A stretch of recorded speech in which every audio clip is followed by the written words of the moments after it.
Amen. Praise the Lord. So, good morning, good afternoon, good evening sa ibang mga lugar. So, tayo ngayon ay dadako sa salita ng Panginoon Diyos. So, praise the Lord, glory to God, and thanks God. 1 Timothy chapter 1, verse 12. 1 Timothy chapter 1, verse 12. Ito ay sulat ni Apostol Pablo kay Timothy, yung kanyang anak sa pananampalataya.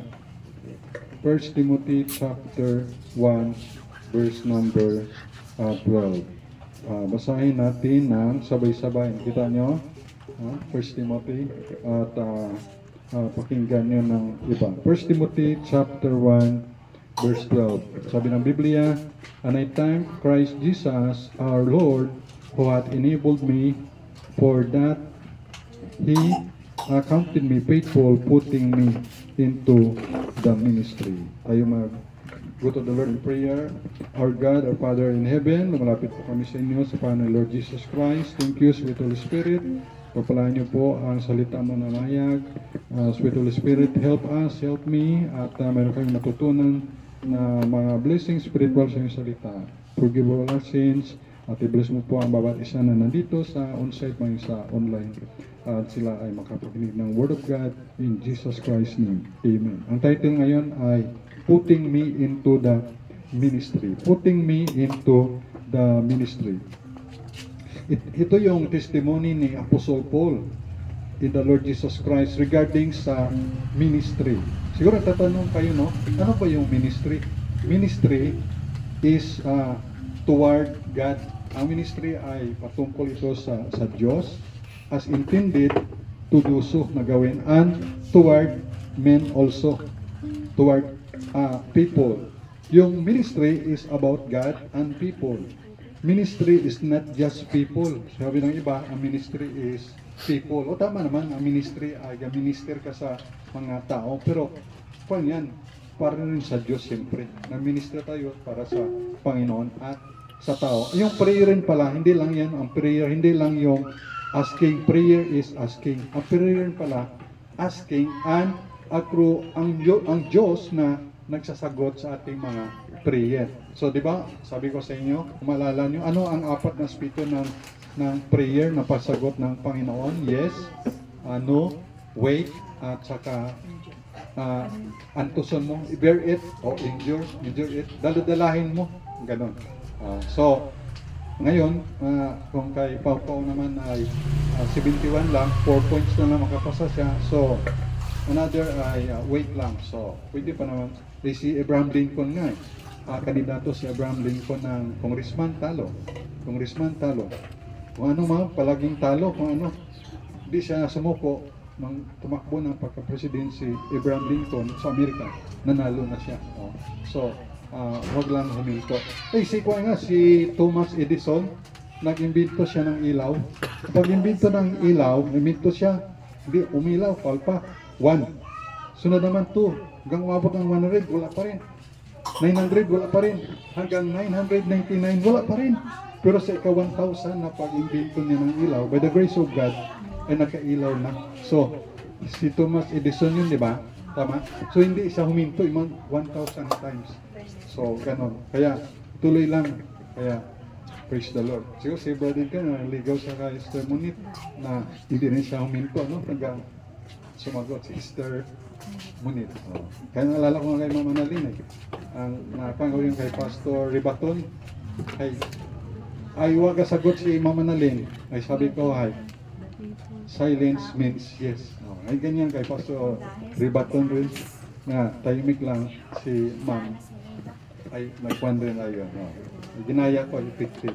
Pero siyempre, sa prayer yan, of course, at kalooban ng Panginoon. Kaya mayroong Hannah Joy at mayroong Jatmil Joy. So, ang ministry is toward God and toward men. Ministry is about God and people. Ministry is not just people, but also toward God. Kaya sabi ko, yung prayer is not just asking, but also the God who answer our prayer. Ministry na word, sa time ni late President Ferdinand E. Marcos Sr., yung tatay ni President Bongbong, ngayon, senior yung tatay niya, sa kanyang mga member of cabinet sa executive branch, ang bawat agency o particular na office ay ang tawag doon ay ministry. Kaya ang tawag doon ay Ministry of National Defense, Ministry of Education, Culture and Sports, nabutan pa siguro nyo ni Lito, Mr. Pen, heavy, no? Yung Ministry, ang Ministry of Education, Culture and Sports. Ngayon, paano lang, Department Education na, wala na yung Culture and Sports. Ministry of Agriculture, Ministry of Foreign Affairs, Ministry of Labor and Employment, Ministry of Health, Ministry of Public Works and Highways, MPWH, etc. At ang bawat leader o head ng ang tawag sa kanila ay minister. So, sa defense noon, Minister Juan Ponce Enrile, di ba? Labor Minister Blas Oakley, at may Prime Minister sila noon, si Cesar Birata. Nung nagka-people power, para matanggal ang 20 years rule ni Marcos Sr., ang people power noon ay tinatawag lang EDSA Revolution. Alam niyo yung EDSA? Ang EDSA pala ay kalye yan. Epifanio de los Santos Avenue, kaya EDSA.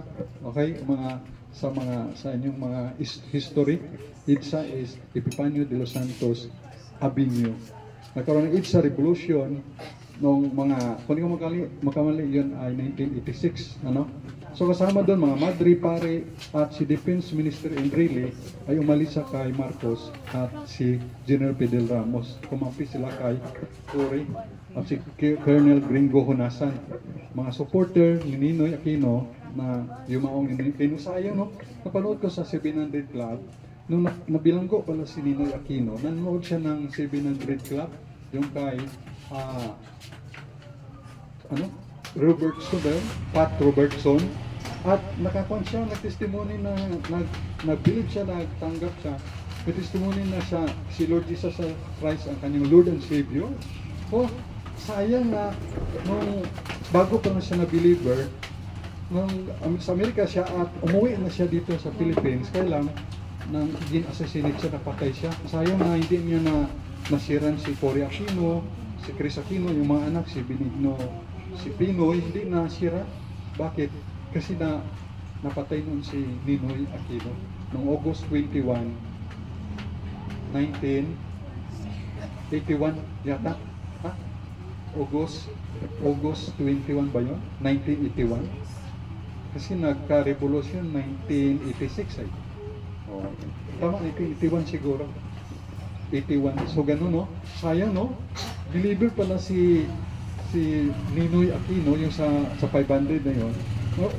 So yun yung, hanapin nyo doon sa 700 Club, yung kay Robertson, na may testimony doon si dinil ko kasi ay, pwede kong ipasa pala yun sa group chat, na mayroong panampalataya na nakakilala siya sa Panginoong Sus, si Ninoy Aquino, nung nasa bilangguan siya, din preso siya.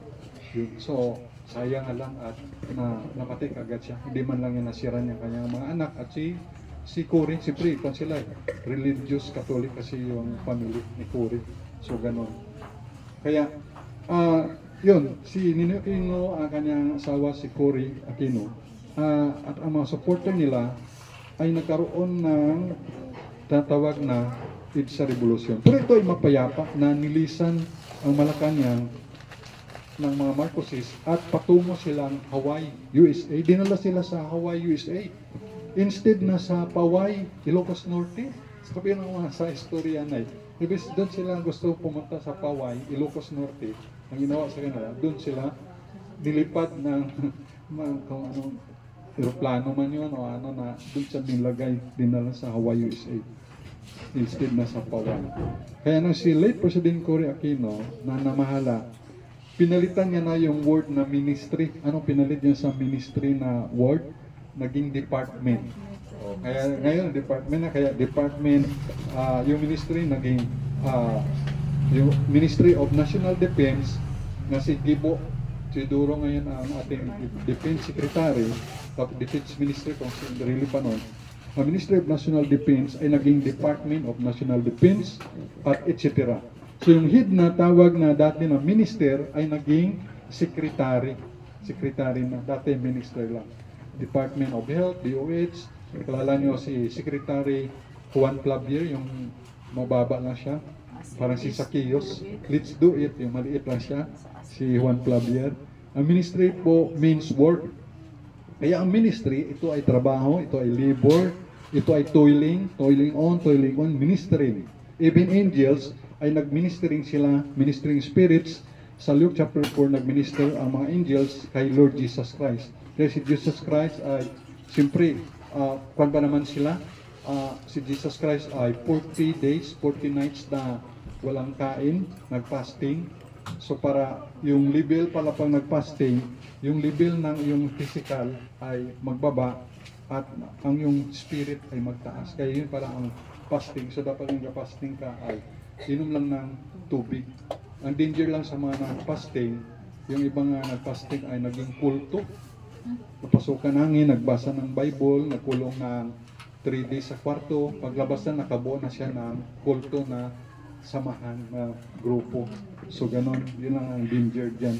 So kung mag-fasting, dapat ipaalam mo sa iyong kapamilya na hindi kakain ka, fasting ka.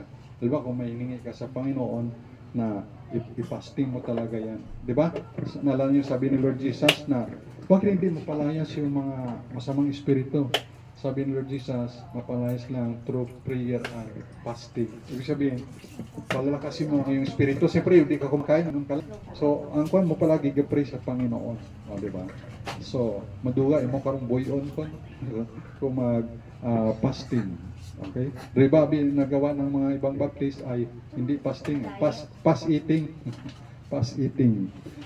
Kaya, encouraging, naranasan Lord Jesus na may minister siya ng mga angels. It's encouraging. It's more than work. No? Itong ministry. Kung sa trabaho ay all around. Kaya sa Hudyo na kultura, mayroon sila tinatawag na kibbutz community. Ito nabanggit ni missionary Edwin. Edwin na missionary siya sa mga Hudyo doon sa Australia. Ibig sabihin ng kibbutz ay community all around. All around, ibig sabihin ay yung isa dito ay ngayon manang month, manager ka. Sunod naman ikaw ay janitor. Sunod ikaw ay supervisor. Gaikot pala yun. Ay, apply pala yung kibbutz community. Ay, ginagawa naman pala yan sa church mismo. Galing din natin alam. Ang mga Hudyo ay kibbutz community ang tawag. Ibig sabihin ay lahat ay nakaranas na maging manager at janitor at supervisor and etc. na mga part. So, kung dito man, kung sa pastor ay ginaikot sa may mga delegation, ikaw galuto, ikaw ga-drive, ikaw galinis, yan. Ay siyempre sa pastor ay nagagawa niya lahat yan. Ikaw ga-preach, kung magpaano man or pastor sa ibang lugar, aalis, so may taga-preach mo. Siya na Diyos, kung naging lalaki ito, ay pwede siya sana mag-preach, galing babae siya. Wala naman tayong pastora.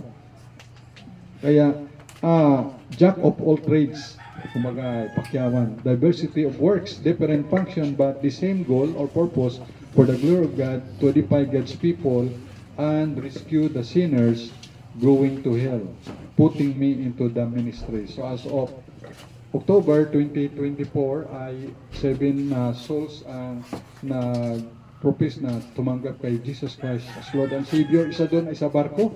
Ang grade 3 na unga, ang edad yata niya ay 8 years old pa lang, pero grade 3 siya, ay hindi siya makatulog, alas 12:05 na ay ating gabi, ay gising pa siya, gising man ako, witnessan ko lang siya, sulwining ko na lang siya. At least ay sulwining ko siya. And then, of course, sila po, si Caitlyn, wala si Caitlyn, sino si Cathy? Si Crystal? Si Crystal. Practice. At si Mercy Faith ay si G.A., si JJ, nung linggo ay sulwining ko man sila. So tumanggap sila kay Jesus Christ, ng Lord and Savior. So putting me into the ministry. Sila. Acid. Ayan. Sila. Denver. Ayan. Okay lang. So, yan. Okay, so putting me into the ministry. So, number 1, box. Ano pa na, no? Isang panahon. Number 1 point. Number 1 ay attitude. So, attitude, ano ba yung attitude ni Apostle Paul? dito ang attitude ni Apostle Paul, siya ay thankful or grateful. Siya ay mapasalamatin despite of hardship. Despite of hardship ni Apostle Paul, siya ay nagpasalamat. Tingnan natin kung ano ang hardship ni Apostle Paul. Kung di ko man ito maubos, tingnan mo nga anak kung nakailang minutes na ako. At least kung maka 30 minutes ay okay na. Di, nakailang minutes na ba ako? Tingnan ba? So, ang hardship ni Apostle Paul dito ay sa 2 Corinthians chapter 11 verse 23. Tingnan natin kung ano ang hirap ni Apostle Paul sa pag-ministry niya sa Panginoon at sa tao. 2 Corinthians chapter 11. Tingnan rin mo ano ang kanyang naranasan dito. Verse 23. 2 Corinthians chapter 11 verse 23. Verse 23 sabi dito, are they ministers of Christ? I speak as a Paul. I am more in labors, more abundant, in stripes above measure, in prisons, more frequent. O sabi niya, sa pagpapagal, sa pagtrabaho, labors, abundant siya. Marami siyang ginagawa si Apostle Paul. Sa stripes, ibig stripes ay yung mga palo sa kanya. Stripes ay above measure. O. In prison, sa bilanggo, more frequent. Ibig sabihin, madalas siyang ibilanggo. O tayo na bilanggo na ba? Wala agad, di ba? In deaths of, yung sa bingit ng kamatayan, palagi rin si Paul. Of the Jews, sa mga Hudyo, 5 times siya nakatanggap ng receive ay 40 stripes, save 1. Ibig sabihin, sa mga Hudyo, ay nakatanggap siya 5 times, pero yung every 1 time ay 40 na hagupit. Pero sa 40 na hagupit na yon, ibig sabihin, 40 na hagupit times 5, 200.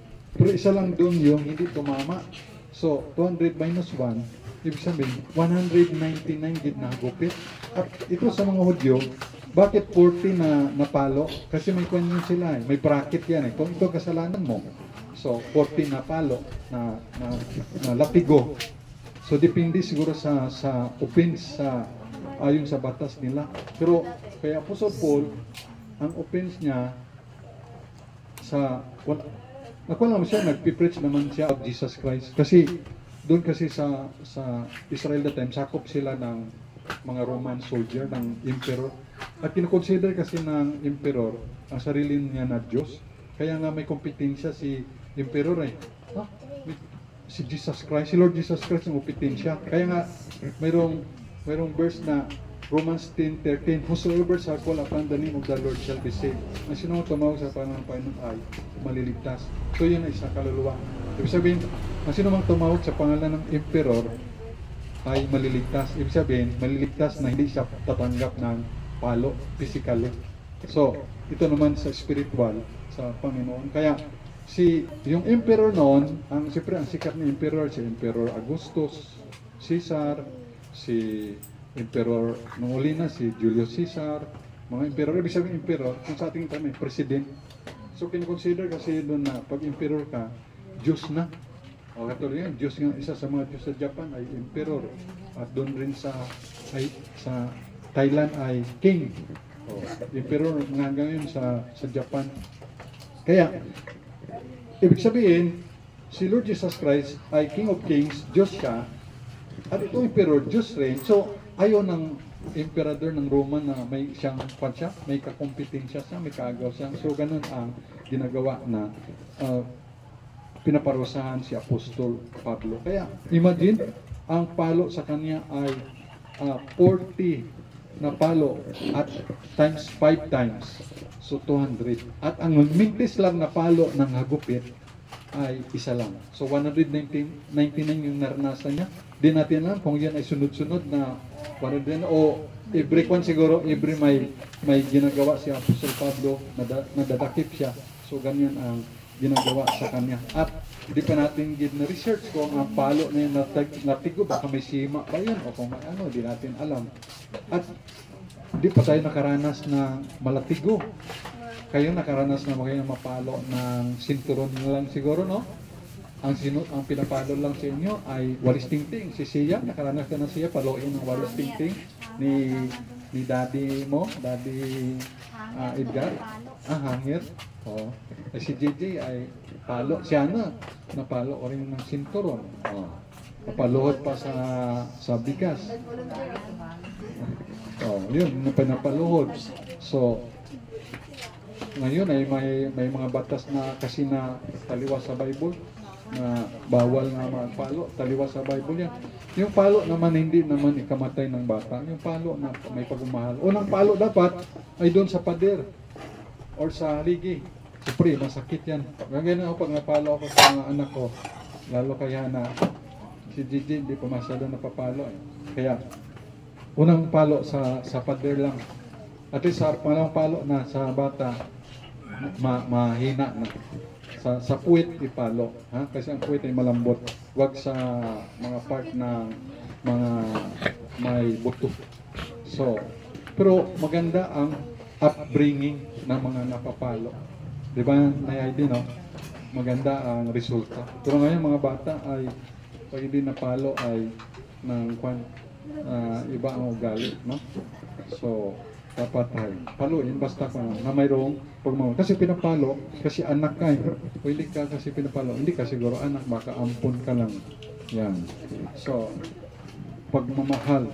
At siyempre kunikorreksyonan kung ano ang kanyang pagkamali. So, sa Apostol Pablo, ay dito ay, yun ang naranasan niya sa verse 24. At sa verse 25 ng 2 Corinthians chapter 11 verse 25, thrice was I beaten with rods. 3 beses siya pinalo ng rods. Anong rods na to? Yung, siyempre, makapal to, malaki to. Parang baston. O, rods. O, rods, baka-bakal nga ito, di ba? O, rods. Once was I stoned. Isang beses siya na binato. O, tingnan natin ba't sa binato, I was stoned. Tingnan sa Acts chapter 14, verse 19. Acts chapter 14 verse 19. Ano nangyari nang binato siya? Sa Acts chapter 14 verse 19 nung binato siya. Tingnan natin ha. Nung binato si Apostol Pablo sa Acts 14:19, anong nangyari dito? Acts 14 verse 19. Tingnan natin ha. Pakinggan niyo para masundan niyo. Sa verse 19, and there came thither certain Jews, mga Hudyo from Antioch and Iconium, who persuaded the people, and having stoned Paul, binato nila si Apostle Paul, at drew him out. Tapos pagkabato nila kay Apostle Paul, di natin alam kung ilang bato ang tumama kay Paul, kinaladkad rin siya out of the city, palabas ng syudad, supposing he had been dead. Nakala nila si Apostle Pablo ay patay na. Imagine, ano? So, akala nila patay na si Paul. Kaya nasulat ni Paul yung dito sa 2 Corinthians chapter 12, verse 2 and 4, 2 verse 2 hanggang 4, I knew a man in Christ. May kilala akong na tao kay Kristo about 10 years ago. So, ngayon yung book of Acts at nasulat itong 2 Corinthians chapter 12, 14 years ago. Mayroon siyang kilalang tao, pero siya pala yun. Hindi niya sinabi. Basta mayroon akong kilalang tao about knew a man in Christ about 14 years ago, whether in the body I cannot tell, or whether out of the body I cannot know it. Such an one called up to the third heaven. Dinala siya sa third heaven. Ayun. So, on third heaven, the abode of God, doon nakatira ang Diyos sa third heaven. Okay? So, ano naman yung second heaven? Ang second heaven ay sa Matthew 24:29, ito yung the stars fall down from heaven, ito yung galaxy, Milky Way, ito yung second heaven. Ano naman yung first heaven? James chapter 5 verse 18, the heaven that gave rain. So, ang una pa lang rin nakikita na yun, yung first heaven. Kaya sabi, the heaven that gave rain. James 5:18, hindi ako magkamali, na ang ulan, the heaven, ang langit na nagbibigay ulan. Okay? So, yan, balik tayo dito, na si Apostle Paul ay nakarating siya sa third heaven. Verse 3, and I knew such a man, whether in the body or out of the body, cannot tell, God knew it, how that he was caught up into paradise. Mean 7, and heard unspeakable words, at nakapakinig siya doon ng hindi ma-explain na mga salita. O, si Chris Dabay na, nandun na siya Sa third heaven, may picture ako doon na tumanggap siya, naging survini ko sa Chris Daba, hindi lalo na, tumanggap sa kay Lord Jesus, sa kanyang Lord and Savior. So 12 years old siya, maging pa na sana siya mag 13 years old nitong December 25. Oh, mag 13 years old siya. Ay, tumanggap siya sa Panginoon. Siyempre sa dami na ng naranasan niya na katawan ng mga gamot, palaging suki sa hospital, St. Gabriel Hospital, Provincial Hospital, maging sa Iloilo, at hindi na kaya ng katawan. Willing ang spirito niya, pero the body is mahina na. So ingatan natin mga katawan. Tinanong ko si nanay niya, baka mili ka ako sa soft drinks, sa noodles, hindi man pastor, sabi, may ingat na nga kami sa papakain niya. So kuha na talaga. Hindi ko lang alam kung kulang siya sa months bago ipananganak eh. So, ang dami ng gamot sa katawan, surrender na talaga yung katawan. Pero yung bata, mas matalino pa sa mga malalaking na mga kaklase. Kaya, at least sa heaven na siya. Sabi ko, comfort ko sa nanay niya at lola niya, kasi hindi lang kayo maghihirap na rin. At importante ay nasa Panginoong Isus na siya. Unheard, unspeakable words. Wow! At nakapakinig si Apostol Pablo doon ng unspeakable. Ibig sabihin, unspeakable, hindi ma-explain ng mga salita doon sa third heaven, which is not lawful, na hindi lawful, hindi anong lawful, hindi karapat-dapat, hindi makatarungan na for a man to utter, hindi makatarungan na sabihin ng tao. So, kumbaga kung, di ba may gusto kang pasalamatan, hindi mo ma-explain, no? Cannot words to utter, explain. So, ganun ang nangyari kay Apostol Pablo na nakarating siya sa third heaven. Okay? And then sa 2 Corinthians 11, verse 26, ito idagdag natin, kung ano ang kanyang hardship sa ministry. In journeying, open. Sa palagi niya pag-journey, may meron siyang first missionary journey, second and third missionary journey, in perils of water, sa water, sa barko, in perils of robbers, doon, marami rin mga tulisan noon, marami mga magnanakaw noon. Sa panahon ni Saul Pablo, pero wala pang mga pulis noon, wala pang mga CCTV. Alam niyo yung story ng Good Samaritan na mayroon doong naglalakbay, siya ay ginkuha ng mga robbers at iniwan siyang half dead at dumaan yung pare, umiwas yung pare, he go another way. Dumaan yung Levite, tiningnan lang, umalis rin, go another way. Pero dumaan yung Samaritan man, ito ay ibig sabihin stranger, mistiso, ibig sabihin ng taga Samaria na yan ay half Hudyo, half Gentile.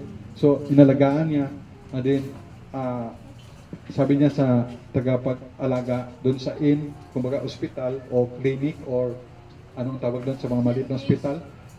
Hindi, dentist. Ha? O mga health center. Sabi ay, ito, bibigyan kayo ng pera. Kung may kulang pa, pagbalik ko, ibigay ko ulit. So, yun alala niyo yung sa nangyari na yun. So, in perils of robbers, kaya nga yung paglakad doon ng mga wise men from Iraq papunta sa Bethlehem, marami sila yun. Marami silang nagalakbay. Kasi, para kung marami kayo, yung mga robbers ay hindi basta-basta. Pero kung solo ka lang, ay siyempre, wala kang kakampi. Kaya ganun sila galakbay noon. In perils by mine own countrymen, kahit sa mga kapwa niya Hudyo, meron siyang panganib. In perils by the hidden, at sa mga hindi niwala sa Diyos, hidden. In perils in the city, sa syudad, meron siyang perils, ibig sabihin meron siyang sa Tagalog perils, panganib. Thank you. Panganib sa syudad, panganib sa wilderness. Sa wilderness naman, dami ng mga ahas doon sa lugar na yung Middle East. Kaya nga doon ang mga Israelites, kung galing sila sa Egypt, paggabi, pillar of fire, haliging apoy, gina-provide ni Lord para yung mga ahas, matakot sa apoy yung ahas. Then kung araw naman, pillar of clouds. Kasi clouds kay sobrang init, so may clouds, so hindi gano'ng mainit. Gano'n ang protection ng Panginoon. Sa kapanganib sa wilderness, in perils of the sea, sa dagat, in perils among false brethren, perils rin, panganib sa mga piki na mga kapatiran, kasi may naman yung mga nagbaptis-baptisan, na Kristyanan, Si, ano tawag mo, Ging? COO? Christian Opod-Opod. Yung mga piki, noon pa magaling, may mga piki, false brethren. So, ayan.